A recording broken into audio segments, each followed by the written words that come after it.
Welcome to Shabby Fabrics. Here we love to teach the things we love to do, and when we find a great notion, we're excited to show you exactly how to use it, and that has happened. Creative Grid, as you know, is really where we are grabbing for our sewing rooms, both at work and home, are full of these incredible rulers and tools.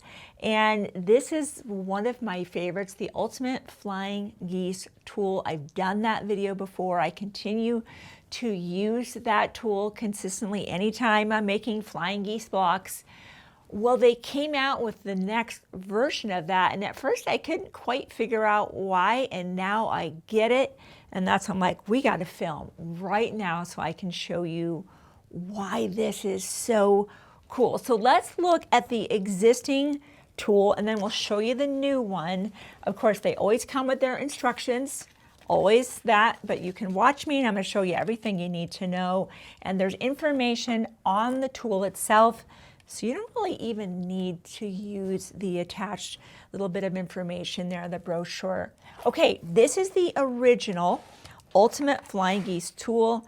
It has sizes for 8 different flying geese units. These are always finished sizes. That's the first thing I want to point out. So look how little that is. 1/2 by 1 inch. Tiny. That was miniature quilt people. And Tammy's one of those. She loves miniatures. That may be her perfect size. Or maybe you're looking for a size that's a nice beefy 4 by 8. That's included here on the original Ultimate Flying Geese Tool. Just when I thought there couldn't be yet another one of these, there is, and I love it. Look at this block I've done here. Here's what makes this unique. You're thinking it looks just like any other block you would have made with the original tool, but here's what's cool. This is an odd size block. This is a Sawtooth block. We have a free PDF download for you that is going to show you how the block goes together and what sizes you're cutting each of the fabrics to make this, so that you can grab the Ultimate Flying Geese Tool 2, TWO, and be able to make blocks that are of odd sizes, such as this, a 9 inch. So think about this. I love that this finishes at 9, 9.5 at this point, right? We haven't sewn into the quilt. Think about a layer cake, 10-inch squares. All you'd have to do is square that up to 9.5. So you could go Sawtooth block, beautiful piece of fabric, Sawtooth block, beautiful piece of layer cake fabric, right? Trimmed down to 9.5. This opens up a whole new door of possibilities, making a Sawtooth block. So let's look at this. The sizes of Sawtooth blocks in this download, or what I'm going to be doing with you today, is a 9 inch. We're going to go through the steps of how to use the tool, how to read the tool, and kind of lay that whole block out with obviously the emphasis being on the tool. But we'll have sizes for the Sawtooth block all the way up to 17 inch. I don't know who would ever want to make that block, but maybe that's you. And so that's going to be a PDF. But the steps that I'm following, the process will be the same. Just the sizes of fabric will, of course, be different the bigger the block you go or the smaller the block you go. So let's start off. How do we read this tool? I love that it's on the tool itself. So again, if you lose or can't find this insert, don't worry. Also, you can always go to the Creative Grid USA website, and they have all of the instructions there to re-download that and print that off if you ever lose that. And I think that's very generous on the part of Creative Grid. I love that. Okay, let's look at the upper left-hand side of the tool. And you always know the Creative Grid logo is right side up to you. And so we can already see that the finished sizes, they seem odd, right? At first when I read this, I thought, well, that's a strange size. But then when I realized its potential, it's just brilliant. Okay, the first finished size is 3/4 by 1.5. And then we continue down, obviously the biggest one being 4.25 by 8.5. Today, the block we're working on is letter D, and that's a 2.25 by 4.5. And what I'm saying here is this is the Flying Geese unit.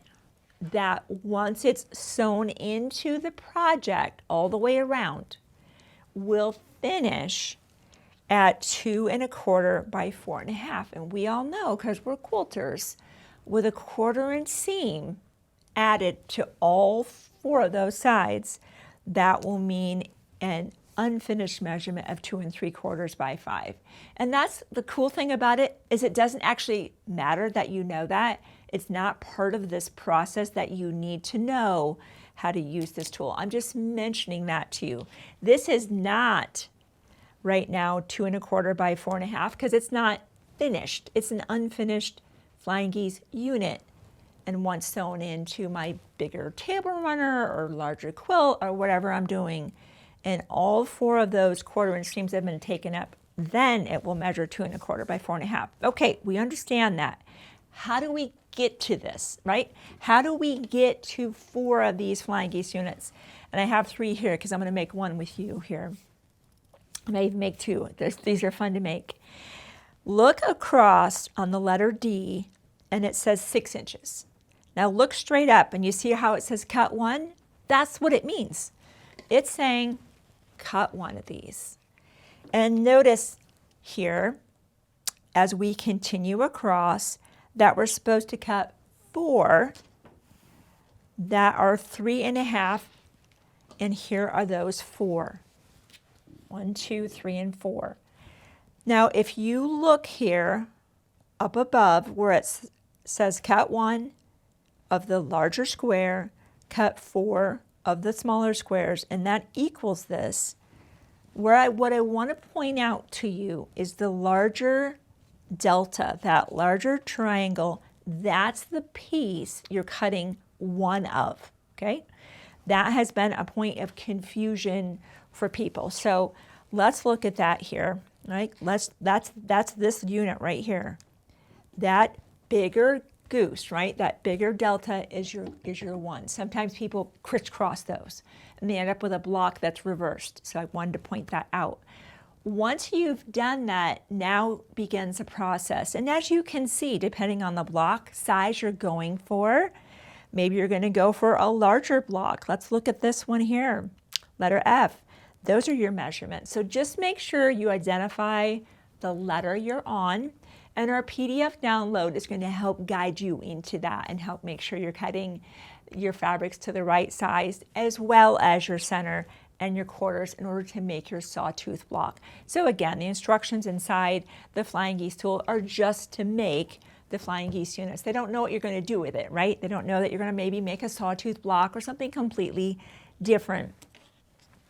Once you have your blocks, your fabrics, I should say, cut out and ready to go, now begins a really cool process. All right, let's talk about what that cool process is, and I'm going to keep this kind of in our sights here. On the back of the 4 fabrics and inside the instruction book, and so let me just look at that. I just want to address that what they're showing here, this is our 1 fabric. Let me fold this back so you can see it without it folding up on us right here. With our larger square, right side up, they're having us position 2 of the fabrics and they're right side together, 1 in this corner and 1 in the opposite corner. Notice I have a little bit of drawing on mine. Hang on, I'll tell you why there's some drawing there.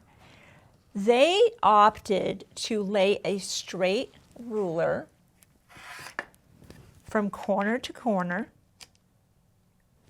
draw the line, and that's fine. That's how I learned how to do this originally. Now, once that's drawn and these pieces are pinned in place, you would have to make sure that you're sewing, that's what the dash line is, sew a 1/4 inch from the line on both sides of the line. I want to address that instruction, and that is perfectly fine to do it that way. We prefer to use the Creative Grid Seam Guide because I'm more accurate, and I think most of us are, sewing on a drawn line. We're not having to track a 1/4 inch away. So I have the 9-inch seam guide, and for this size block, it fits. It fits corner to corner, but you can see I'm almost running out of ruler. If you're going to be making one of the larger sawtooth blocks for a larger quilt, right? Bigger blocks, you don't have to make as many blocks. That's great. Be sure to pick up the longer seam guide so that way it'll reach the diagonal of those larger blocks. So we don't need that today because we are going to be making a 9-inch sawtooth block, 9-inch unfinished, excuse me, 9-inch finished, 9.5-inch unfinished. Okay, diagonal to diagonal. I place that. And notice I've already drawn this one, so I just need to do this one. And I simply place that. Someone asked me, why are there slits in there? We don't actually draw in there. I think it's just to help with visibility. So you're getting some glances of the actual fabric in there. Just kind of very perfectly. See how I can make sure that by looking through the open groove that they cut out of this acrylic, I can make sure I'm in the exact position. And then I'm going to draw on this side. And I'm doing this on the back side of all 4 of my 4 smaller squares. I place them in opposite corners. Notice how the lines are lining up right now. Pin well. And there's another step that I'm going to throw in here, which is what we do in the sewing room. But that's why you watch our videos, right? Is you want those tips and techniques. It's just things that we've learned along the way as we make our blocks. There is an overlap, you can see here, of bulk. We don't really, I would rather have that bulk gone. Our block will lay flatter. Have I forgotten to trim that overlap before and made Flying Geese units? Lots of them. But if I think about it, and that's why I wanted to mention it to you today, I just reach underneath there, making sure I'm not cutting my background, and I'm just looking at the opposite side right over there. Not doing a very good job here. Trimming that bulk away. It just, right, this isn't going to help our block. Extra fabric overlapping is not going to help our block lay flatter. So those are just, that's not in the pattern, that's not in the instructions, because it's just something we've learned along the way. Now I'm going to head over to the sewing machine, and I'm simply sewing right along my drawn line. Getting my iron heated up to full hot. We'll be using that pretty quick. Let me get that sewn, and we'll move on right after that. So now that first step is done with a straight edge right down from diagonal to diagonal. Cut some of those threads here.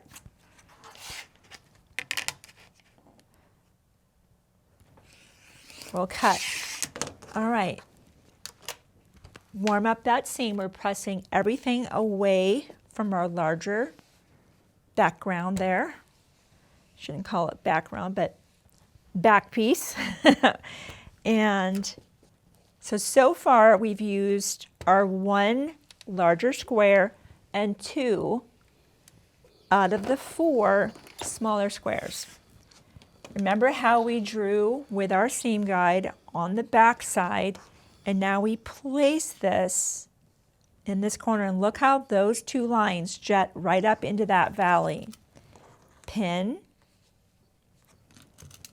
pin, and of course you're doing the same here, right? Both of those are just going pin, pin. I take both of those. I'll just put that one aside. We'll just work with 1 today. And once again, we sew on our drawn lines. So relaxed. I'm not having to track a 1/4 inch away from a drawn line, and I'm trying to make sure I can hit that.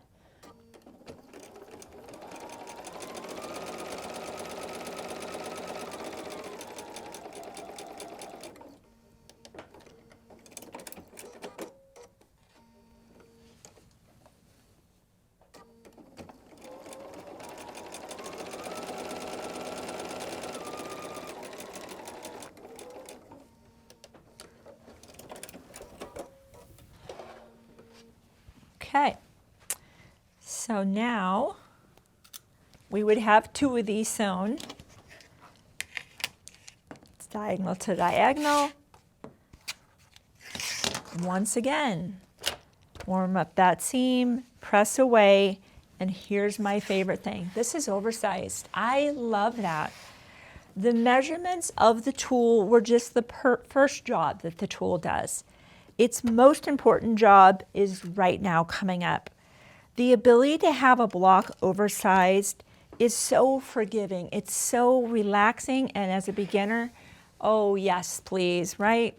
We know in the beginning we don't have years of experience. We don't maybe not even have weeks of experience.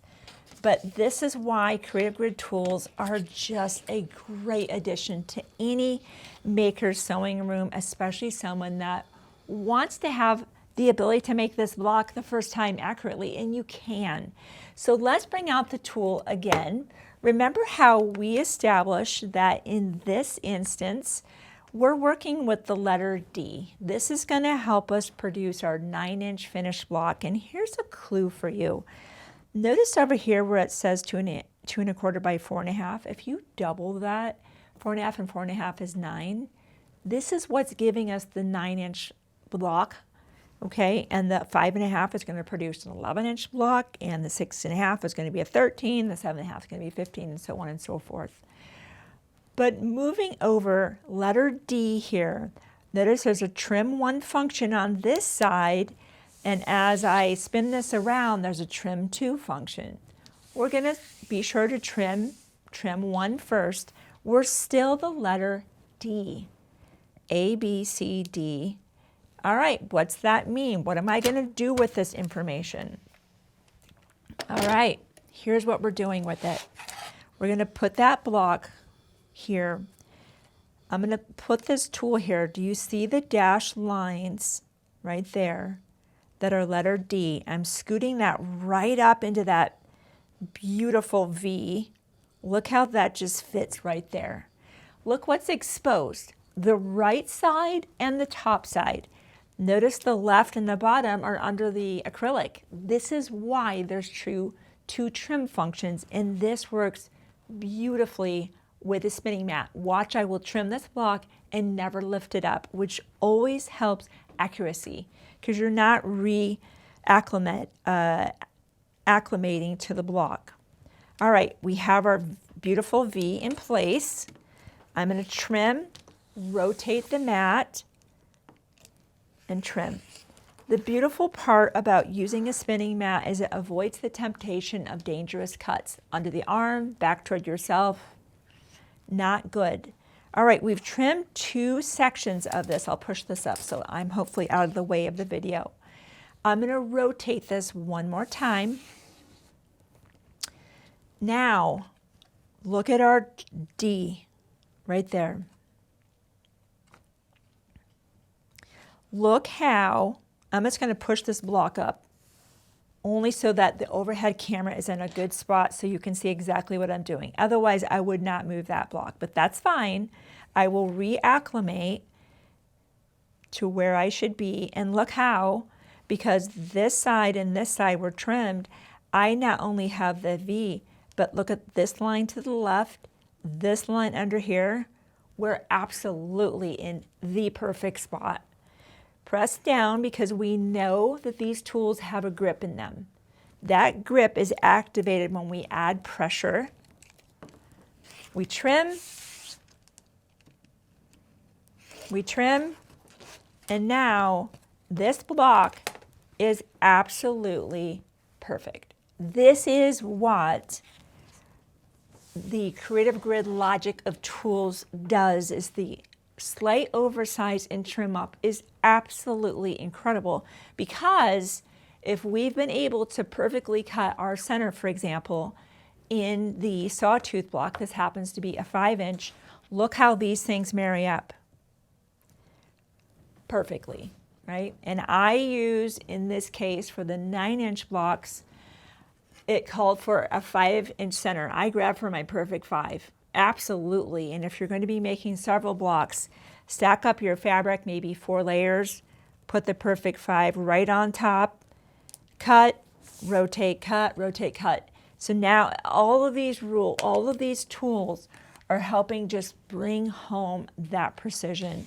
In this particular block, the 4-inch squares happen to be the 4 squares happen to be 3.5 inches. And so I used another creative grid tool. Those are also on the recommended, right? You and I know we can cut 3.5-inch squares without this tool. I just want to show you how I did it. So if it works for you and it's right for you, pick it up. The Perfect 5 I use for so many things, including making my own charm packs, which are 5-inch squares. So of course I grabbed for that and cut my centers out because I could see this block being lots of blocks inside a quilt. Why not get the precision, right? And then of course the seam guide, but the Ultimate Flying Geese Tool Two, not negotiable. I need that one. Okay, look how incredible that is. The trimming function of this is undeniable. In fact, I'm going to show you one more time in real time how this works because we've got 2 blocks. So let's just go back to it again. We're reminding ourselves, yep, I know that I'm D, and so here we are.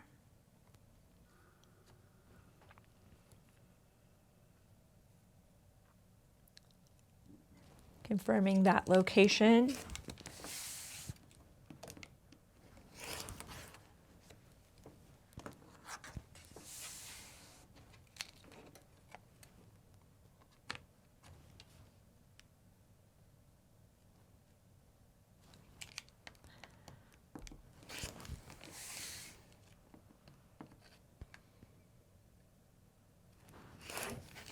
And just like that, we have another Flying Geese unit.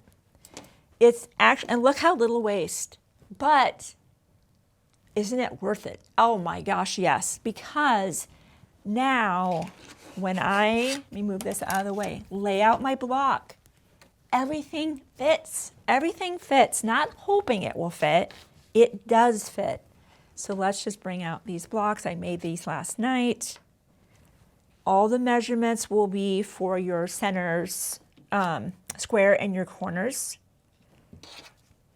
To make the Sawtooth block, or maybe you just want to pick up the Flying Geese tool to just be able to make accurate Flying Geese units, and whether you're going for the original tool or the new tool, depending on the project you're doing, that's what's going to drive for you, depending on the pattern you're using. If you're not making the Sawtooth, that'll help you know what is the right size, is what's the finished size of those flying units need to be for my pattern. You can take any pattern that's in the industry right now, even if they did a traditional technique with making the Flying Geese units, the rectangle, the square, sew and flip, lots of waste, you can always adapt that depending on the size that that finished unit is, and that's going to help drive you into knowing which one of these tools is right for you. For me, they're both right for me because we love making Flying Geese units for a variety of reasons. Blocks like this, maybe I'm incorporating them into a block of the month that I'm doing. But now that we have all this together, of course, and we'll have our instruction on our download, you can see you'd be right side together, pin, pin, 1/4-inch seam allowances, pressing toward the middle. In here, we're going to be 1/4-inch and pressing to the out.